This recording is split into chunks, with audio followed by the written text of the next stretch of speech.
product from a local company here with a global reach, Seafoam.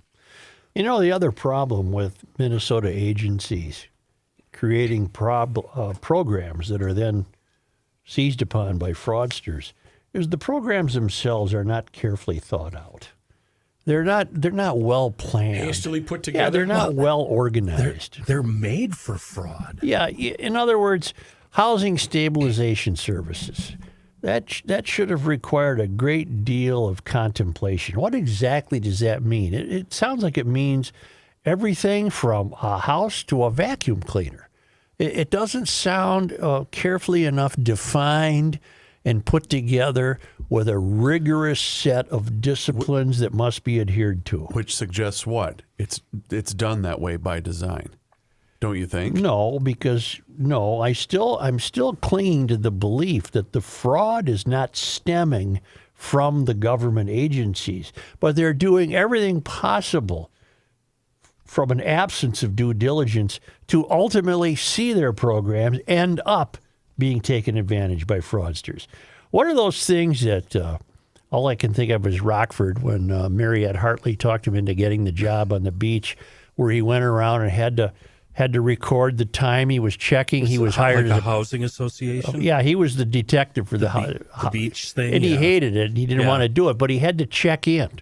He had to punch something. Oh, time clock. Okay, I think there should have been something like that involved. That Mohammed saying he was going to visit Rachel, that had to be proven. Yeah, that had to be demonstrated. And the first time he said he did visit her and didn't, he's gone or something. There's some explanation. None of that happens. And it's $67 an hour. None of it happens. Now let's go to yesterday's fraud. Yesterday's fraud. Here's today's yesterday's fraud. It's the one we tumbled to yesterday thanks to Alpha News, where we're discovering that a school bus operation called Frontier Transportation quite probably has been behaving fraudulently. Today we learned the district produced a spreadsheet showing $7.5 million worth of invoices, each with a status of paid. Minneapolis Public Schools has responded to a data request and confirmed to date that it has paid Frontier Transportation Services $7.5 million since 2022, which is $4 million over the contract for services that was to have run through the year 2027. Hold on. The Alpha News investigation recently uncovered that Frontier Transportation Services, operated by two men, Falmata Bedasso and Abdurahman Kadir, invoiced Minneapolis Public Schools for more than $7 million. Frontier relies on minivans to transport students. Those minivans are limited to a maximum of 10 passengers, including the driver.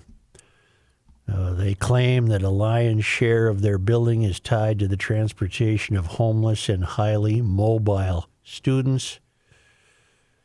A new state law took effect in 2023, guaranteeing school districts 100% reimbursement. Wait a minute.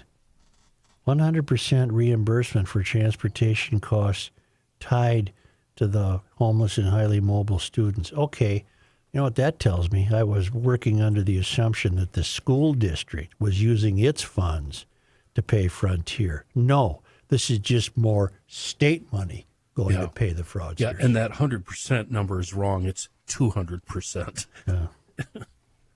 The Alpha News report highlighted the district's lack of vehicle inventory records, raising broader concerns about oversight and accountability. There isn't any. Right. There is no. The state is in horrible, horrible condition.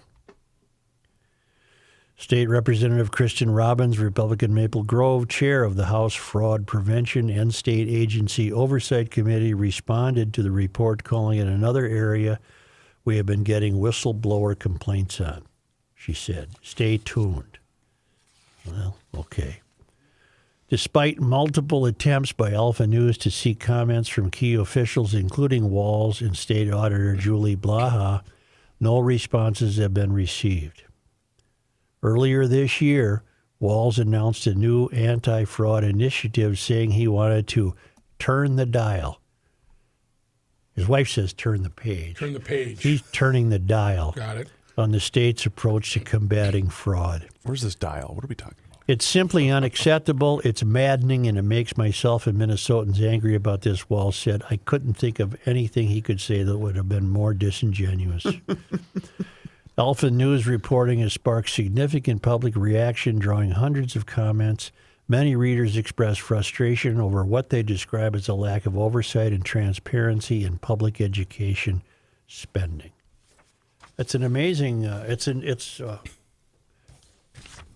Today we added housing stabilization services. This is yesterday's fraud. If this was private industry and Walls was the chairman or the president of the company, he would have been removed now or had the good sense to step down. Instead, he's whatever that bullshit quote was you just read. No, he would have been gone 3 years ago. Yeah, yeah. And I'm sorry, but I'm not letting Ellison off the hot seat. All of this is happening while he's there. Where's the investigation? Where's the prosecution? Where are you, Keith? What are you doing? You're going after President Trump for something that matters so little when all of this is happening? This has become a tragic comedy. It's virtually everything this state touches is turning to fraud. I would hope, just because I like being a champion, that we are leading the nation as the most fraudulent state in the nation. We're number one. We've got to be number one. Well, there's a part of me that agrees with you. If we're going to be fraudulent, let's be the best at it. Let's go. Do this. I want to be number one. Quit screwing around. So, California, I'm putting you on notice. Yep. We're trying to become number one. Yep. It's a sickening feeling. I think the difference is California, the Californians, the voters, they vote for fraud, right? How would this blabbermouth governor, if God allowed, he would talk to us? How could he spin this? He can't. He can't. It'd I'm be a fun to hear knucklehead. his next appearance on CCO. It'd be fun to hear what he has to say in his 3-minute appearance. Do you think it's possible that the mayors of some small towns around the Cross Lake area would, he is having supposedly he is going to meet with them prior to the fishing, kind of as a courtesy, I suppose, or typical of what they do on governor's fishing openings. What if they start laying into them about this stuff? We know what will happen. They'll all be vetted. They'll all be told what they can and cannot say to the but governor what if ahead of time. what if they have the balls to say, well, you're not telling me what I can ask the governor? That'd be pretty interesting. Mm-hmm. And again, I asked the question I asked yesterday. Who do we turn to for help? Has to be the FBI, I guess. Doge should investigate Minnesota. Shut us down. Elon's coming. You can't go to the state government for any help. They're all complicit. However, unintentional.